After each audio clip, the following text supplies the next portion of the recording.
RSL Nation! Welcome back. Good evening, everybody. Welcome back.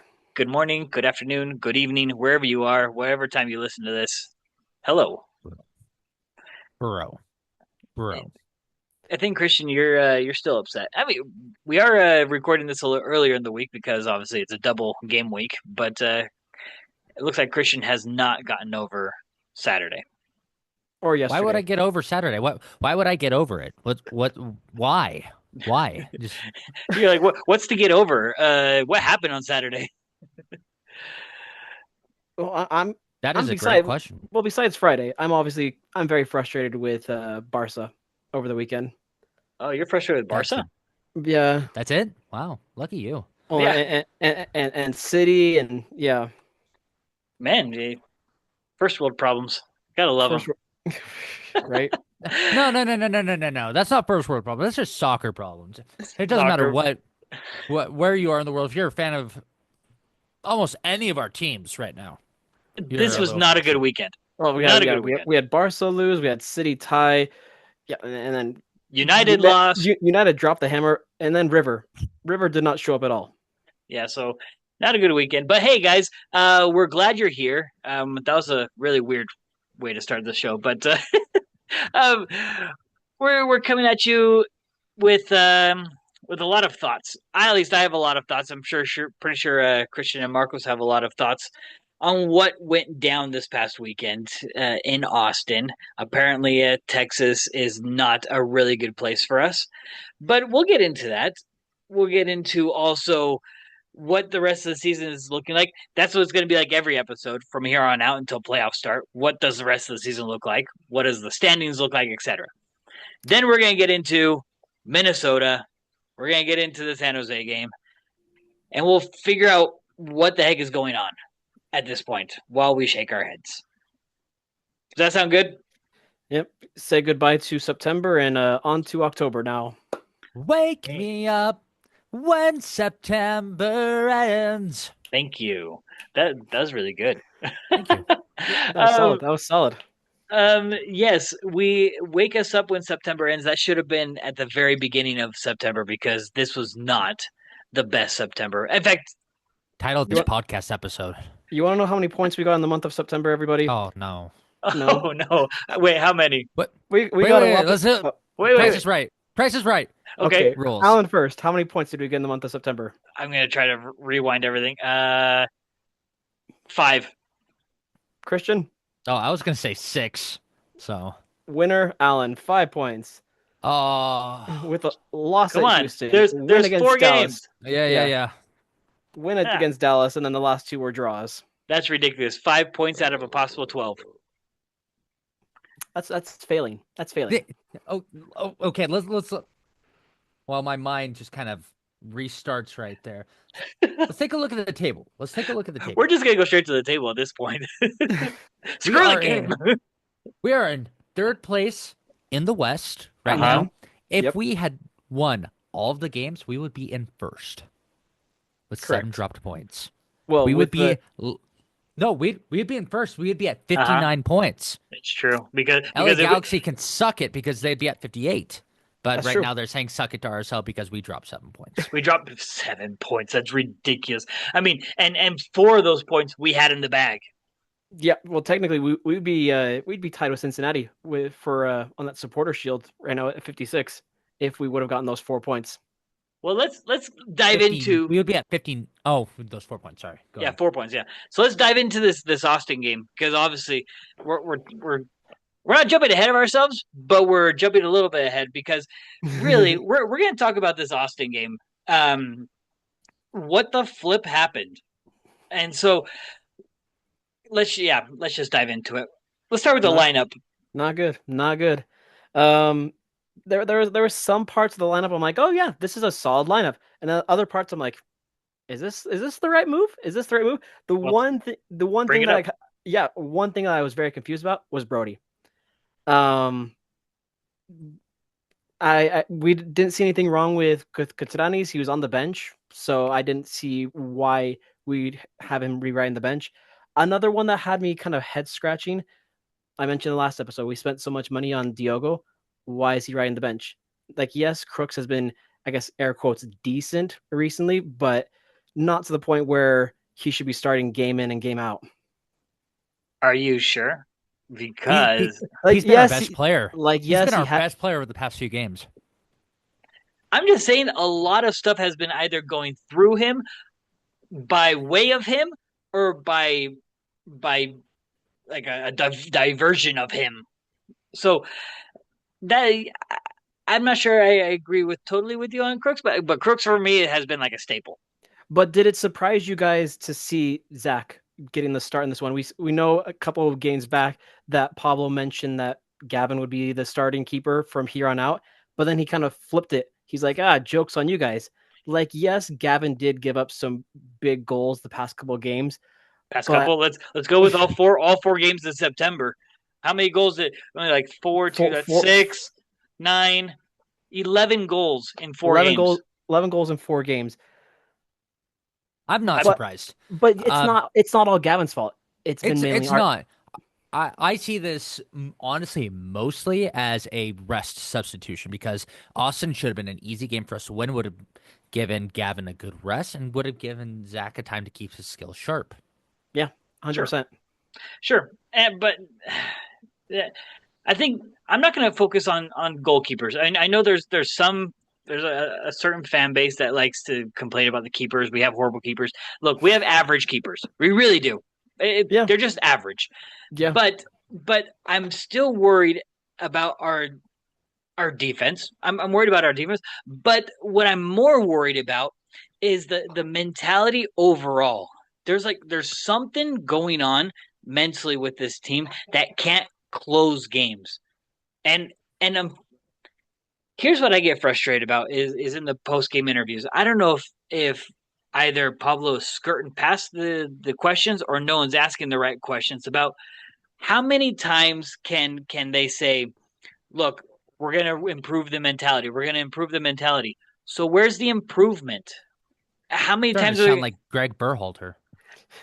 I'm not gonna lie. exactly. This is what it's starting to sound like because look, I have my weird tinfoil hat conspiracy that everyone from the 2000s U.S. men's national team that did really well, that had dog mentality, that stuff doesn't work nowadays. It doesn't.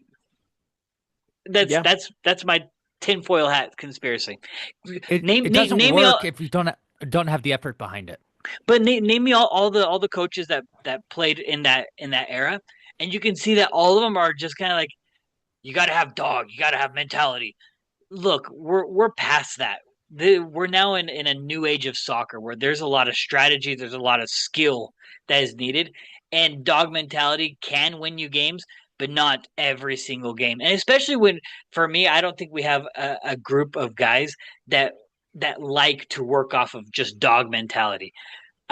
Especially, and not to be biased here, especially our Hispanic players, they don't do dog mentality. They are technical. hmm yeah, yeah. So I again going with back to this lineup, I have no problem with the back line in general. Brody is a question mark, but I think it might just be for rest for Alex. But everyone else, it was perfectly fine for me. Yeah, like Uh, we saw the return of Nelson from his apparent injury. He came off the bench, which was good to see.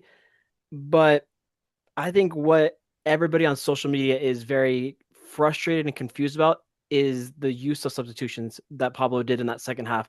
let's get into that because Christian, Obviously, I want to hear from you real quick on the substitutions because I know me and Marco's been talking all day about Mhm. this. But what do you think about what happened, especially in the 61st minute? I I mean, I don't dislike Diogo coming on. Diogo Gonçalves is a good, solid, and honestly, he and Crooks have been playing off each other well. Like they both set each other up well. Right. Um, the thing that surprised me was bringing on Anderson Mm-hmm. a bit. Um, Chicho was having a decent game, and I think he needed more minutes back, and especially more minutes to gain his confidence back. He's Mhm. clearly frustrated with the amount of time he's been getting, and the fact that he's supposed to be the star player, the captain, and gonna kind of being left in the dust. Um, yeah, I mean, the honestly the substitution that surprised me more was bringing on Chang. Yeah. That would surprise you even more. I mean, you bring I on guess, Chang for a player who's not playing at his best, and he does worse. yeah. In fact, what surprised me overall, this is overall, the fact that we subbed out our four offensive players, all Yeah. four of them. Like we We haven't weren't that done good. that. No, We were good enough with all four of them. In fact, we kept Austin on their back foot. They didn't start scoring goals until when? Once Until we took out, all four of them were out. yeah, yeah. And we've seen this not in the Portland game, but we've seen this in past other games. 2-0, most dangerous lead in soccer, and it just seems like I was watching this game with my dad, and once we scored that Hey, second goal, that's my dad too. that's your dad too. not my dad. Not your No, dad. Hashtag Not not my my dad. daddy. no, it was even once we scored that second goal, I knew I had a deep feeling inside. I was like, we're not safe. We are not safe at all. Not even close. And I personally would have loved to see Chicho not play a full 90, but at least like 75, just to get him more, I guess, acclimated, get that confidence up. Because it kind of sucks right as he gets taken off, we then see that PK taken by Diogo. But how was that PK, or how did it happen? Between what players did it happen? Who created the play? Diogo and Crooks. So it's not like Chicho had an influence there anyways. So if Chicho was in there, would it have happened? I don't know. Doubt it. Maybe. But I would say doubt it. So I think Saturday my biggest complaint was taking Luna off, because I felt Chicho was kind of just shut down. But after 2 days of thinking, I think we could have, like what you said, Christian, left Julio off for give Chicho another 10 minutes. Mm-hmm. But leave Diogo, Chicho, and Crooks together, along with Dominic on the other side. I think that could have warded off Austin a little bit more, and that could have possibly gave us a little bit more momentum, because once that substitution happened, um, uh, and then after the PK, that's when everything went downhill. Literally after the PK, everything went downhill for us. Yeah, because if we remember, I think several times Cascante, center back for Austin, he was getting frustrated from us. So we were working him so much, but then, like you said, right when we took out Chicho and Luna, Cascante was they kind of figured out our attack and they were just walking all over us. I would have loved to see Diogo and Chicho play off of each other. Yeah, Like absolutely. in the few we've had, I think single digit minutes of them working together on field, and that's an untapped resource. They're both high octane, high quality players that can build off of each other, and it's just kind of floundering in the dirt. Do you think we have some kind of quote unquote trauma from the Houston game where they started together, but they didn't do jack. In fact, they played the whole 90 minutes together, and we couldn't put anything together. Now, granted, we didn't have Dominic during that game, and I think Dominic is pretty key right now on that right wing. Mm-hmm. But Incredibly. I agree with wanting to put Chicho and Diogo together, because we saw at the end of the Portland game, the last like 15 minutes or whatever they were together, they were putting stuff together, and that's how we got the Diogo goal at the very end. The game winning. The game winner should have been. But Diogo.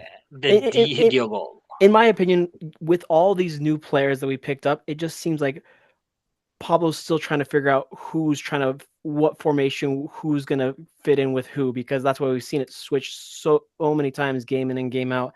Because who knows, come this Minnesota, come the San Jose game, if we're going to see Chicho start game in and game out. I can guarantee you this. Well, I can't guarantee Jack. So, anyways, my opinion is this: Chang shouldn't be playing anymore. Period. There's a reason why we didn't re-sign him. True. He hasn't bring on the energy that we need, and he doesn't bring on the plays that we need. Lachlan Clement coming in as a substitute, I'm fine with. I think I'm most surprised with Anderson Julio, how he came on. He didn't come on well on Saturday. He came on slow, like not anticipating, just that. Yeah, And that was frustrating. It was almost like he was kind of frustrated for being on the bench after starting so many times, and just kind of came off like, oh, okay. Which brings me to a point. Yes, here's stop it. Here's a point I want to make, and tell me what you guys think about this. I think because I'm gonna get crucified for this, because of Chicho's star status, and because he's the captain and he was brought on to lead this team, I think his ego is killing other players' either opportunities, flow, rhythm, motivation, whatever, to keep performing well. Just like in that example that you just gave, Christian, putting Anderson Julio on the bench just because Chicho is supposed to be our star player when Anderson Julio is on a run, on a tear right now, that kills. And so I think mentally it works them. They'll say everything's just fine. I'm going to keep playing with however I play, whatever. But I think there's an element there. There's noise in their head saying, "Look, why am I on the bench for Chicho? Chicho hasn't scored in. Wait for it. Chicho hasn't scored in 86 days, 39 minutes, and 23 seconds." No, you make an excellent point because obviously when Chicho got subbed off, Chicho was pissed. He was pissed. Like there's no way to hide around that because he wanted to stay in the game because I think when he came from LAFC, I guess from LAFC Pachuca to here, he was expecting this to be like a cakewalk, him to be scoring 20 plus goals, to be doing what Benteke is doing right now for DC. But no. Ever since But here's the thing, he could be. He could be. Absolutely. He should be. But it's because of that suspension, because of that injury, he's just gone on this slope and he hasn't been able to bounce back from that at all. Well, and there's another thing too. We're just gonna add layers onto this. We're like ogres right now. Ooh, onions. Layers. Ew, no, I'm a parfait freak. I'm a 7-layer bean dip. I think don't ask questions.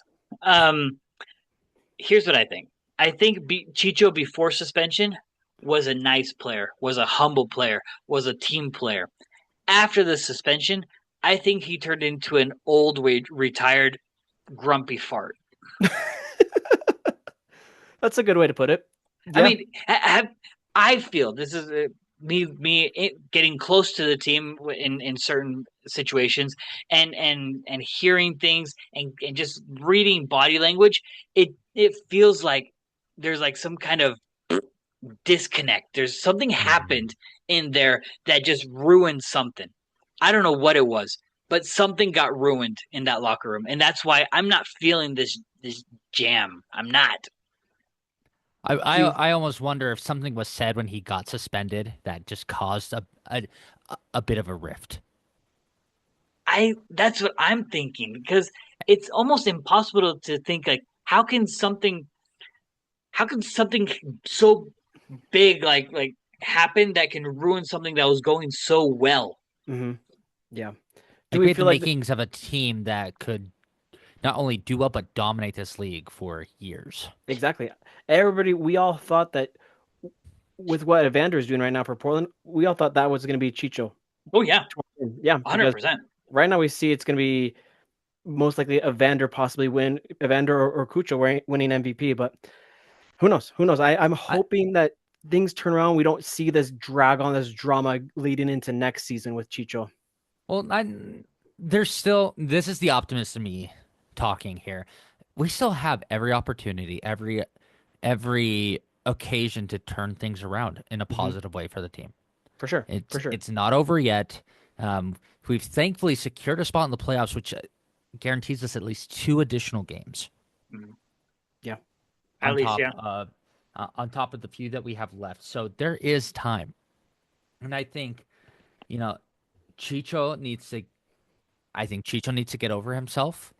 I think in a sense probably Pablo needs to get over himself, respectfully. Um, and or the everybody in the team that's having an ego problem right now needs to get over themselves. I think Diego Luna has gotten over himself. He had a Hmm. pity party for a minute. He performed poorly, and he got over himself. We can see the difference. I think that a similar thing needs to happen with Chicho. A similar thing needs to happen with the coaching staff in general and the strategies that they take. I think a similar thing probably needs to happen with Justin Glad in the back line. Yeah. Yeah. You, I you, also, well, you make a good point with Diego Luna. Obviously, with everything, the drama that happened with the U.S. men's national team, he literally went full 360. I would love to see that with the way Pablo talks about mentality and all that. We kind of joke about it sometimes, but literally that's what the team needs right now. Going into these last three games, change their mindset because these last two goals against Austin, it all came down to our defense first of all, foremost, but communication. There was no communication on that game tying goal with Quinton and Lachlan Brook because Quinton Mhm. literally thought, okay, I can't get to the ball. Maybe Lachlan's going to go back and help me out. Lachlan was not there, and unfortunately, we had an easy goal for Biro to just tap it in, which Ugh. we see this game in and game out, not just in this one. yeah, yeah. Strategy wise, I have like zero to say because I think we have the right strategy, but how do you teach mentality? And I feel this is me trying to be nice. I feel bad for Pablo. He's really preaching the right stuff. He He is. He's he saying is. all the right words. I love The- what he says. but somehow there's just like what you're saying, Christian. There's some kind of riff. There's something going on. Either hear me out on this one, because all three of us come from Hispanic families. Imagine that. Um, Amongst Hispanics, there is a lot of pride and Mhm. there are certain ways that you have to speak to a Hispanic to not of we'll call it offend to not riff them to where they don't want to listen to you, and especially with Hispanic players, males is because that's all we know. um, they they get pretty prideful, and so I think when there's a riff with Chicho, I think it could be with Pablo. and Agreed. and Yeah. I think there might be, get me out of this one. I think there also might be a rift amongst the coaching staff in the sense of Pablo didn't get to choose his coaching staff. So therefore, I think he thinks his idea is probably the best and he's has to, forced to because of his job, hear out the other ones. But I think there's still a difference of opinion there because I can't get into too many details, but when you're in the back hallway of the locker room, Hmm. there's not a lot of communication. I'm telling you, there's zero talk between the coaching staff. Zero. Like none of. I don't see a lot of them like saying, "Hey, we need to talk about this," as they're walking towards the locker room. Nothing. They all, in fact, they all go separate. Which is really sad. Which is really sad to see. Like you said, I would not be surprised if it is all the Hispanics, Ojeda, Chicho, Vera, just all in their own little team, their own little bubble, and not wanting to Well, include anybody else. and speaking on the coaching staff, I mean, how many games have we seen Hmm. from the stadium where we see the goalkeeper coach getting up Mira, Mirza, and Pablo standing up at the same time yelling at players when yeah. you don't see that on other teams? Yeah. I mean, granted, we're not experts, but we're fans that see it from the outside, and that's what it looks like to Hmm. us. That it just doesn't. There doesn't seem to be a cohesiveness. Granted, maybe on the inside they're all cohesive, and they Yeah, just Sure. they they hide it very well. maybe they are cohesive and just on the outside it just seems like they're all scattered, disorganized, not together. Who knows?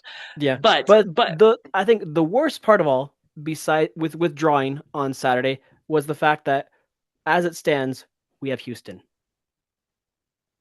as if the playoffs start today, we have Houston. Mm. That's not That'd be good. poetic.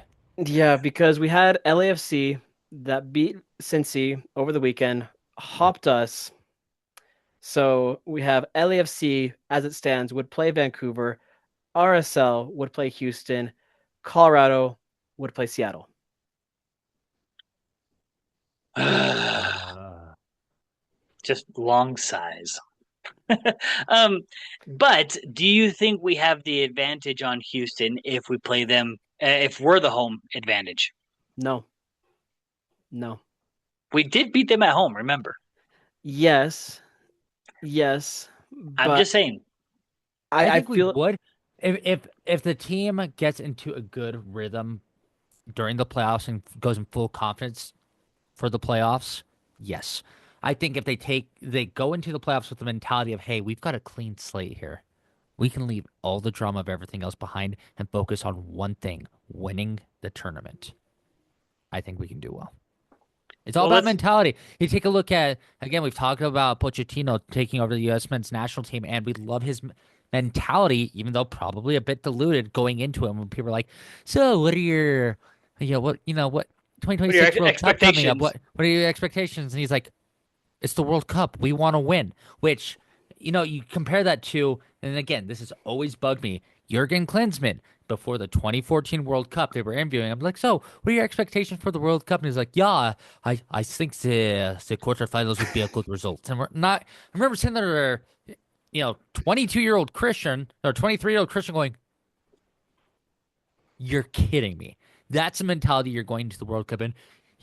You'd be happy to make the quarterfinals. You don't want to win the whole thing. Are you joking right now? What kind of crappy mentality is that? If the team goes into it with a Pochettino mindset of, hey, we're here, let's win this whole thing. I think we've got a shot. Now, yeah. granted, there is an element of realist versus Sure. pessimist versus optimist. Okay, so But obviously, as a player, as a coach, you want to have that mentality that we're not just going to play for first round. We're going to try to go all the way because come playoffs, teams are a different animal. They are different from the regular season to the playoffs because we've seen that in the past years with RSL when we've 2021 we made it all the way to the Western Conference Final and we've scrapped our way so many times. So I home think field the is the crucial. the idea to not put limits on ourselves. That's Absolutely. I think that's the what we're getting at is we should be putting limits on ourselves. And then let's take a look real quick at this at the table now since we're sorry, I'm done talking about Austin. That's Texas. Texas sucks. I hate it. Sorry, Christian. I hate Texas. We It's only a it's beat a- we it's only it's beat a Dallas. We only it's a beat Dallas. it's a good state to live in. I'll say that. And the Sure. people are great. Not a fan of any other sports teams outside of the Texans and the Astros. So There we go. There you Um, go, everybody. but then again, we only beat Dallas at our place, not in Texas. So That's um, true. That's so true. this table we've already mentioned it multiple times. We're in third place right now. We have 3 games left. Hmm. LAFC, who's above us, has 4 games left. Um, and Vancouver, who's in seventh place, 5 points behind us, have 4 games left. Everyone else has 3 games left. Correct. So The one thing that we should be keeping an eye on, obviously, like we mentioned before, we control our own destiny to go to the CONCACAF Champions Cup. The teams that were chasing us are Seattle and Houston. Obviously, Colorado has already qualified. Vancouver has already qualified. So those are the two teams that we need to stay above in the table. we need to stay above Vancouver because, as it's been explained, um, if they get above us in the table, that means they qualify for CONCACAF Champions Cup via the table, not the Canadian Cup. So Okay, confusing. So confusing. I know this whole CONCACAF Cup is just absolutely ridiculous, but it we need to win out. Period. yep, Who do we have left? Minnesota, San San Jose, Jose. Vancouver. Yep. we Yep. we anything less than 9 points is unacceptable. You said 12 points last time, and look what happened. That's I'm not not my fault. It's true. There are multiple people that said 12 points, so you're not the only one to blame. But exactly what you're saying, Marcos. In order to qualify, we need to stay above everyone else, especially Seattle, Houston, which Seattle 2 points behind us. That's scary. That means we lose, they win, boom, move ahead. Colorado wins on Wednesday as well, boom, they move ahead. Well, I We think could go down to fifth. out of the teams that are below us that still have games left, you look at Seattle, who they have left. I think Seattle has the toughest schedule left. They have Vancouver, Colorado, Portland. So that I'd be is, surprised if they got 9 points. I yeah, would be. that is a difficult last 3 games for the Seattle Sounders. Ooh, if Vancouver can beat Seattle, that is and Colorado loses to LAFC. Who do they play? No, they play against the Galaxy. If they lose against the Galaxy, that's a three-way tie for third through fifth, I guess. Oh no, sorry, fourth through fifth.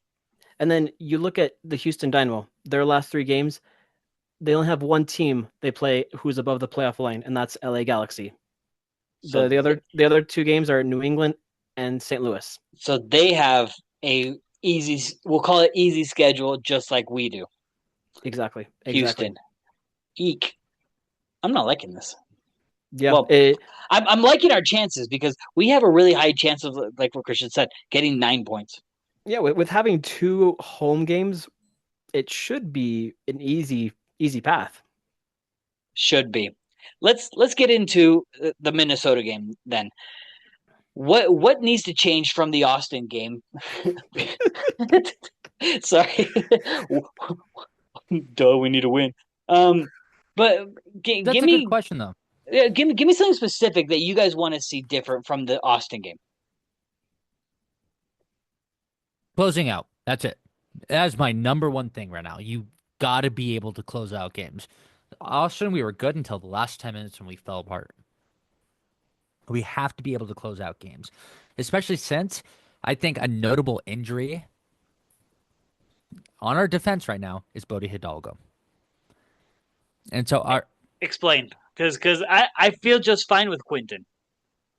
no, I didn't say I didn't feel fine with Quentin, but Bodie's again, I think Bodie's had a fantastic season. He's up and still up and coming, and he's going to develop into a good defensive player.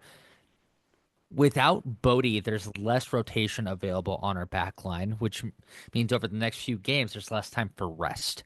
Less time for rest means tired players. Tired players make stupid choices or have slow reaction times. Now, let me play devil's advocate for a minute. We do still have Javane Brown, who's a center back, right back. Bodie, when he gets healthy, he's a center back, right back. And did he play left at all? I can't remember. But then we have Brody and Alex on the left.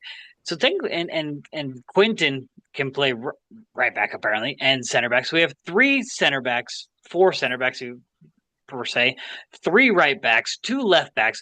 We have rotation. I don't know. Do we run into have we found the right combo yet? Is this a combination defensive thing, or is this straight mentality? It's mentality mixed with communication. Like I mentioned, to close out that Austin game, not a skill issue. We're not in the right headspace to finish that out. And I think that's something that we need to improve and fix going into this Minnesota game, because you look at Minnesota's last game, 3-0 at home against Colorado. Dropping 3 goals at home, that's impressive. And especially against Colorado, they're looking pretty as well. So that worries me big time. So we see how bad our defense is, giving up 11 goals or something like that in the past 4 games. If we don't improve quickly, then we're going to see the same kind of thing that we saw maybe against Houston and Portland. Interesting. Looking at Minnesota's lineup, they don't have really standout names, kind of like RSL. Besides Chicho, we don't really have standout names. But from the looks of it, they like to play fastball, especially the Yeboah. Yeboah is if looking at his stats, and just going purely off of stats because I didn't see the summary or the replay. He only made 7 passes the whole game. For me, what does that tell you as a center forward? This guy just likes to run behind you and just try to. He had almost as many shots as he did passes. He had 5 shots and 2 goals. So So he's I playing think Cristiano Ronaldo style. no, I really think he's just running between the lines. It's working. It's working, and that's going to be a dangerous one to keep an eye on. Especially, I think our weakness is our back, as in like our backside. If someone can feed a ball through our line, done. And I say done because also, like I said earlier, our keepers are average, so they'll come out. But I think it's going to be a high XG. Well, besides Yoboa to keep an eye on, because obviously he's a fast, quick one for their center forward. Their center mid, Robin Lloyd, Oh my 13, gosh.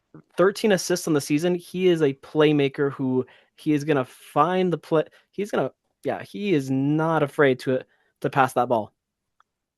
And also the Colorado game for them, he had 100% on his passes. So just like we said, That's impressive.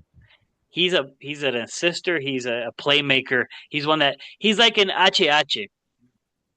He's their Ache, and so that's what's scary. Now, And how do you break that? We need to control the midfield. Well, I was also going to say another player I'm surprised Marcos didn't bring him up is Yongwane.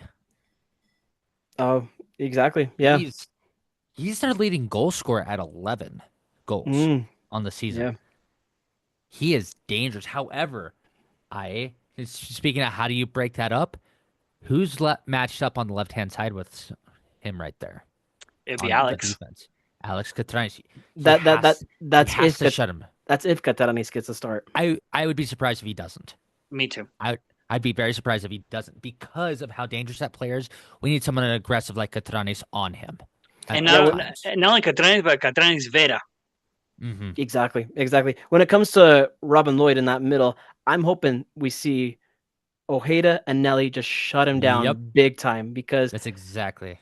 Oh, that would be stellar. And I think we can with a 4-3-3 that they play and a 4-2-3-1 that we play.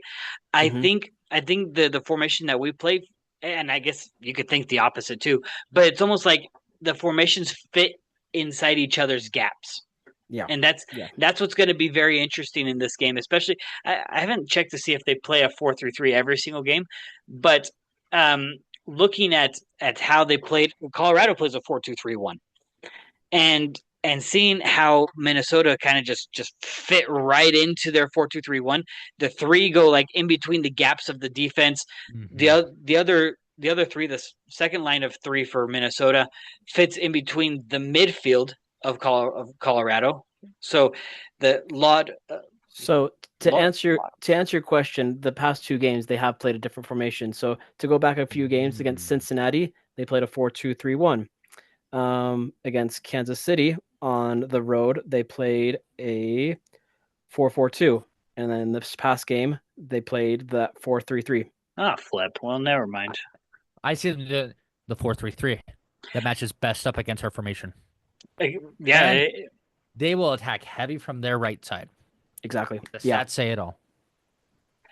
And I guess for them against Colorado, Colorado didn't have Sam Vines as their left back, which Sam Vines has been one of their stars on that left back. I know Reggie Cannon is there, but Reggie Cannon kind of just That's a hot take.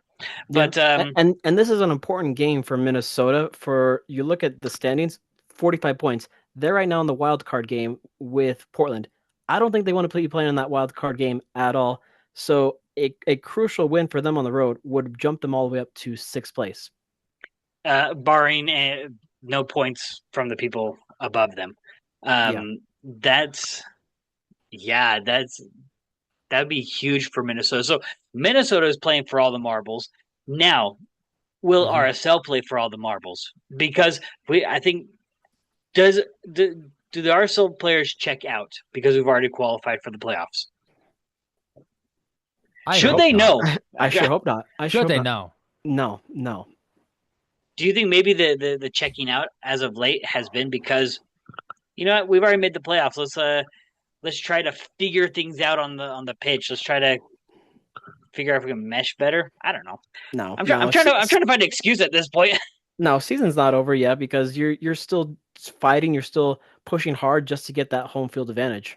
I'm just super frustrated. I still can't get over the fact that we lost 4 points in the past two games, and I'm trying to find a reason, and I don't want this reason to happen again against Minnesota.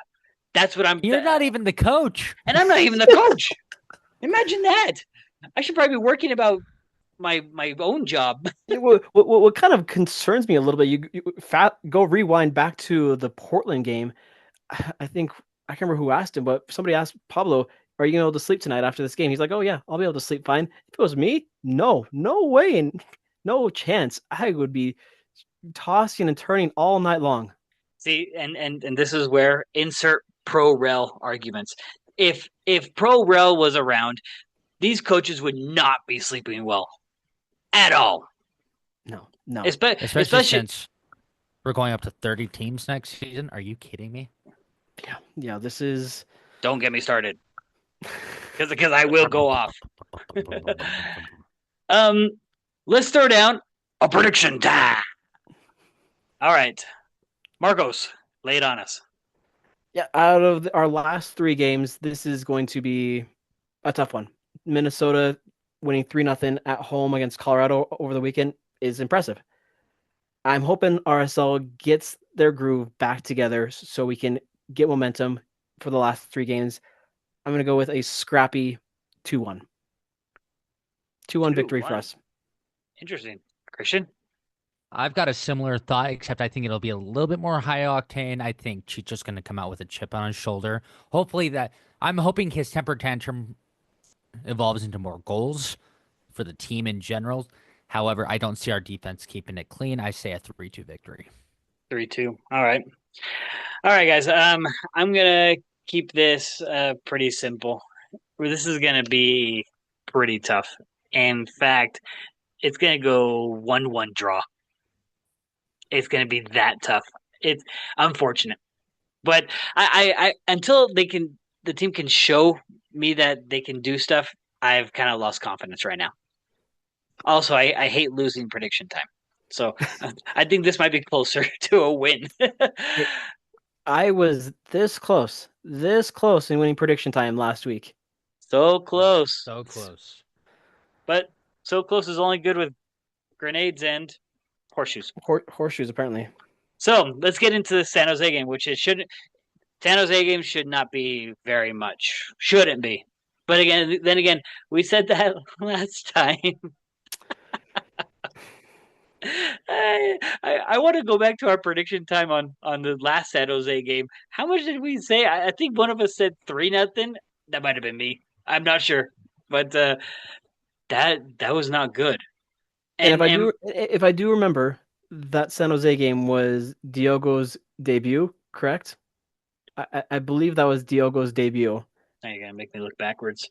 2-0 loss. Let's take a look. Lineup. It was his debut on the left wing. Yep. Oh yeah, because he took the place of Luna, who was suspended. Look, I'm only shaking my head because I don't even know what to say about the San Jose game. It's like San Jose is not a good team. Period. But how do we do in San Jose? Like, do we do well in San Jose? Last time we won. Actually, no. Last time we won in San Jose was in 2021, so it wasn't that far away. San Jose hasn't won a league game. They haven't won a home game. Not back July 7th was their last time they won at home. Really? Yikes. Hey, their streak is 1 day less than Chicho's scoreless streak. Oh my goodness. Which streak gets ended first? Sorry, that was really bad. What? I said, please don't jinx us. I know. I knock on wood. My heart can't take it. I know. Imagine me. I'm a pseudo content creator, and I have something created for Chicho, and I've been waiting for 2 months, or actually, I've been waiting 86 days to post it. No, So I think going into the San Jose game, RSL should go back, watch the film. Obviously, we have different players that didn't play. We have players that didn't play in that last game, but go back, watch films, see what you made mistakes on, and just improve those this time because I think the team will have learned from our mistakes and will come out victorious in this one because we better because this is San Jose. This is a team that should be relegated. This is a team that should be swapped with Sacramento or New Mexico. you're not wrong there, but we don't want a Houston 2.0 with San Jose. Right. um, Here's the thing: RSL still needs to watch out for Espinosa, Jackson Newell, Hernan Lopez, I think, and Pellegrino. Those three players. In fact, you can add in Carlos Grueso if you really want to. So they're five midfielders Well, per se. if you do remember the last time we played San Jose, Ebobasi wasn't playing. Oh, you think he's going to be playing? Let me look. Um, Their last game against Montreal, Ebobasi, he did play. He did. He did play. He did start. He came off in the 78th. A la they gran. are they are missing a bunch of players though. The injury. Well, A lot of muscle injuries. Hmm. Which states how well are they taking care of their players in San Jose? San Jose really What doesn't are you care. doing there?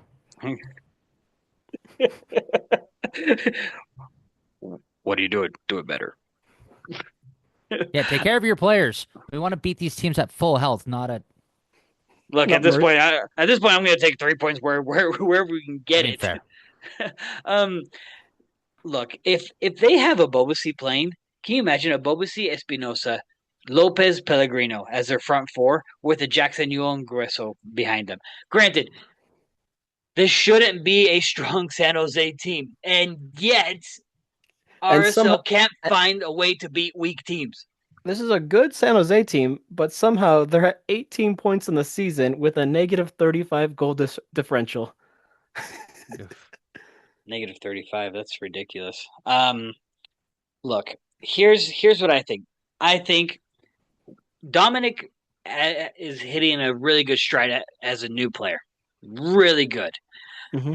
I think if you put in this is gonna be hot. Crooks and Diogo. Diogo on the left, Crooks in the middle, Dominic on the right with Chicho up top. I think that's where we can hit him.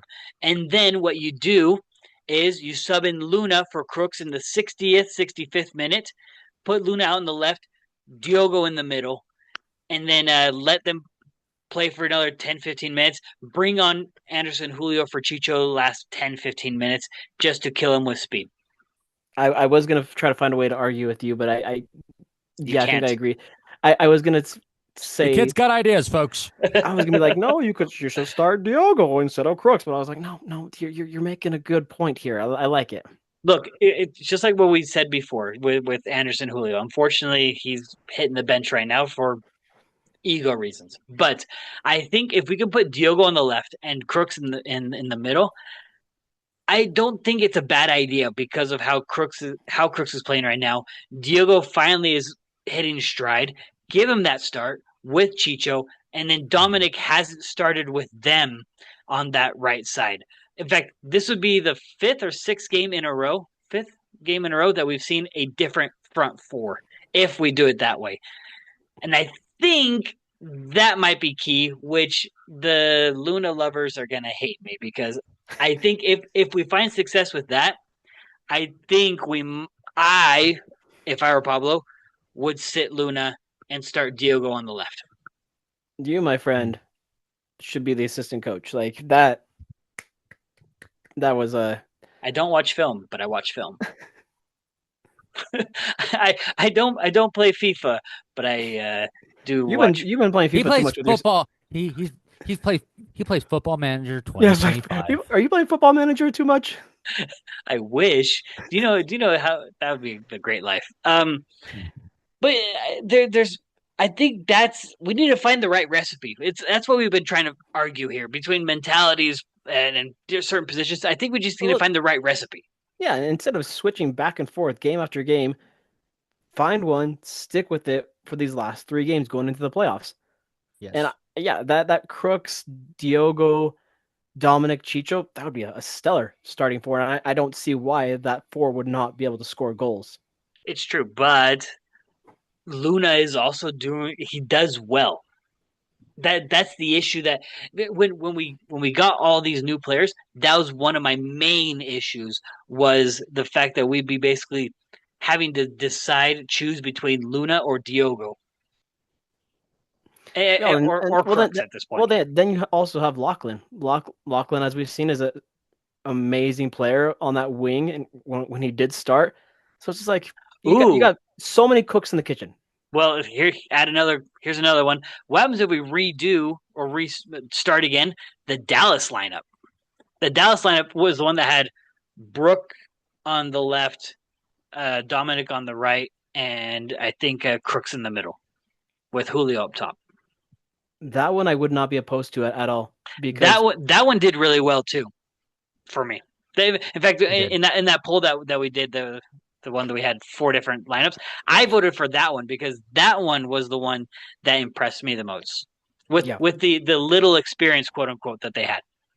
Exactly. I think I've talked my ear off. I've talked your guys' ear off. Do you guys have any other last thoughts on the San Jose game? This should be a win. This should be. Should be. Let's do this last prediction time. Christian, you're first. 3-1. RSL. Oh. Bless your soul. Marcos. I'm gonna go 2-0. RSL. Darn you to heck. Fine, I'll meet you both in the middle. 2-1 RSL. How about that?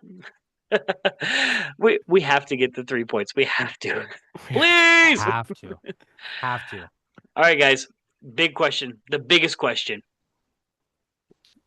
When does Chicho score? The more we talk about it, the less it's going to happen. Yeah, I was say. I made. Wait. Sorry. What? Marcos is doing what I think he's doing. Go. I'm doing what? Keep saying what you were saying. Oh, it's not gonna happen. It's not gonna happen because when I said it last time, I jinxed him. You put your finger on it. Yep. So I'm gonna shut my mouth. I'm not gonna continue. When it happens, it happens. So, suerte, Chicho. It will happen when it happens. And to any RSL players who happen to listen to this podcast first, thank you for listening. And please note that we criticize you out of love. You're still our favorite team. We love this team. If we didn't care, we wouldn't say what we do. It's true. Take it as a Hispanic love for soccer. They're brutal. I was listening a little bit. Sorry, off topic. A little bit about the River Plate because they lost yesterday. Oh, to Talleres, yeah, man. People are just railing, but it's because they love their team. We love RSL, and we are RSL till we die. Sometimes I wish we got more people that were blunt and just like that on Twitter. And can I also just say, just since we mentioned the Argentine League, what is going on? This is a wild year in the Argentine League. If you're not paying attention, no Boca, no River up top. It's been a crazy start. Yeah. It's been our hometown club is doing better than both River and Boca. It's true. Tucumán is doing a lot better than both of them. It's just super weird. Also, speaking of South American ball, Club World Cup. That's right. They have the final location. Why? What? Why Salt Lake should have been at least one of those. I'm sorry. We're really gonna we're doing this. You're gonna pick a 20,000 seat stadium in DC over a 27,000 seat in Salt Lake City. Get out of here, FIFA. I have even the Olympics. Listen to this. For you, it's location based, isn't it? The fact It's that we location-based. get MetLife for the Club World Cup and the World Cup final for both. It's like, come on. Hold up, I hold think up, that's fine. hold up, everyone, please listen to me. All right, guys, this has everything to do with location, and And not just I no, and not just location, but altitude. Dinero. Guys, is there any of the venues that are above 1,000 feet above sea level? no. So therefore, you cannot put a venue in an altitude location. That's why Colorado didn't get one either. They need to get over it. The only thing that we're gonna get is we get a team here to train for the World Cup. Which I think they'll have the advantage, especially if they're top 10. If they're a top 10 team, watch they're gonna come in 4 weeks, 3 weeks early, get acclimated, and boom. Bolivia's already acclimated from birth. At least those who live in La Paz. That's true. But Having been there, that elevation differs very greatly depending what city you're in. You could be in one city that's at a nice altitude, and the next day you're in one that's like at altitude high enough for your nosebleeds, and then you're in the jungle the next day. that's brutal. That country has some amazing differences in altitude. But one last thing about the Club World Cup. I mean, Yeah. I would have taken an Auckland City. I'm just looking at the list of teams here versus Mm-hmm. the Urawa Red Diamonds here. Sure. I mean, I think we would have taken anyone, but here's what I don't like about the Club World Cup. Most of it's going to happen on the East Coast, except for Seattle and what was the other team? Sorry, other location. Is it LA? No, LA is Gold Cup. Yeah, it's LA. Yeah. LA? Yeah. So LA's going to have Gold Cup and Club World Cup? Correct. Oh. Yep. Yeah. So we gotta. I guess we'll figure out as soon as the schedule comes out how we're gonna get to River Plate. Period. Please Seattle. Please Seattle. Please Seattle or LA, please. Cause I'm not gonna spend money to go all the way out to Miami. Actually, maybe I don't know. We'll see. Take guys. this time. Yes, Marcos, come on. Guys, this has been real. This has been a lot of talk. Been real. It's been. I'm pretty sure that's not the first time people have heard that. Anyways, stay tuned. Next week we'll have a summary of both these games. Hopefully they're not rant worthy. Hopefully we can get 6 points. But I'm not going to ask you guys for final thoughts because you guys gave too many thoughts. Last final thought for me. Jeez. I'd like to give a shout out to the Real Monarchs. Oh, okay. Huge win for them yesterday. With that, they now have the last seed to sneak in for the playoffs. They have one game left, so let's see if they make it into the playoffs, which would be super exciting for them. Good for Great. them. Great job, Monarchs. We're proud of you. We could have had the 3 teams winning over the weekend, but obviously RSL did not. Yeah, shout out to the Royals, Monarchs, and then RSL fell through. Ana Tejada, what a goal, girl. Ooh, she is fine. Like, woo. The shot. The shot is fine. The shot was fine. The shot was fine. That's what I'm talking. Gee whiz. Guys, this has been real. This has been fun. Margo, send us off. If you guys are not already, head over to Twitter, head over to Instagram, follow us at the RSL Bros if you're not already. Listen to us wherever you catch your podcast at Spotify and Apple, and watch us on YouTube. Well, until next time, adios. Nos vemos. Hasta luego.